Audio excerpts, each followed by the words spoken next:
తిరుపతి ప్రయాణికుల కోసం రైల్వే శాఖ కీలక నిర్ణయం తీసుకుంది. అమృత్ భారత్ ఎక్స్ప్రెస్ రైళ్లకు పెరుగుతున్న ఆదరణ వేళ తిరుపతికి కొత్త సర్వీసు ప్రారంభించాలని నిర్ణయించింది.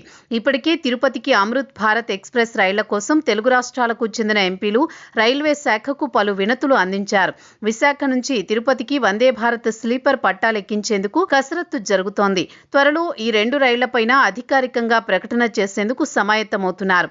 తిరుపతి ప్రయాణికులకు రైల్వే శాఖ కీలక అప్డేట్ ఇస్తోంది. విశాఖ నుంచి ఎంతో కాలంగా తిరుపతికి వందే భారత్ రైలు కేటాయించాలనే డిమాండ్ పెండింగ్లో ఉంది. అయితే ఈ రూట్లో వందే భారత్ స్లీపర్ కేటాయించాలనేది రైల్వే శాఖ ఆలోచన.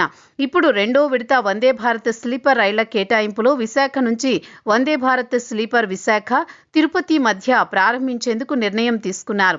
అదేవిధంగా సికింద్రాబాద్ నుంచి తిరుపతికి అమృత్ భారత్ ఎక్స్ప్రెస్ రైలు ఖరారుపైన తుది కసరత్తు జరుగుతోంది. ఇప్పటికే సికింద్రాబాద్ తిరుపతి మధ్య నడుస్తున్న వందే భారత్ కు ఆదరణ ఉన్న అమృత్ భారత్ ఎక్స్ప్రెస్ రైళ్లకు డిమాండ్ పెరుగుతోంది. దీంతో సికింద్రాబాద్ నుంచి కొత్తగా కేటాయింపు పైన త్వరలోనే అధికారికంగా ప్రకటన చేయనున్నారు.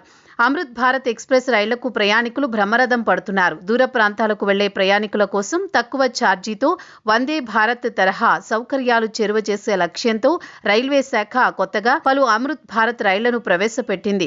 దక్షిణ మధ్య రైల్వే పరిధిలో 4 అమృత్ భారత్ ఎక్స్ప్రెస్ రైళ్లు ప్రస్తుతం పరుగులు పెడుతున్నాయి. చెర్లపల్లి, తిరువనంతపురం, చెర్లపల్లి నుంచి నాగర్కోయిల్కు ఈ నెల 18న, చెర్లపల్లి నుంచి అసోంలోని ప్రముఖ పుణ్యక్షేత్రమైన కామాఖ్యకు అమృత్ భారత్ ఎక్స్ప్రెస్ రైళ్లు ప్రారంభమయ్యాయి. కాగా ప్రయాణికుల నుంచి రైళ్లకొస్తున్న 100% ఆక్యుపెన్సీ కారణంగా మరో 2 అమృత్ భారత్ ఎక్స్ప్రెస్ రైళ్లకు రైల్వే శాఖ కసరత్తు చేస్తోంది.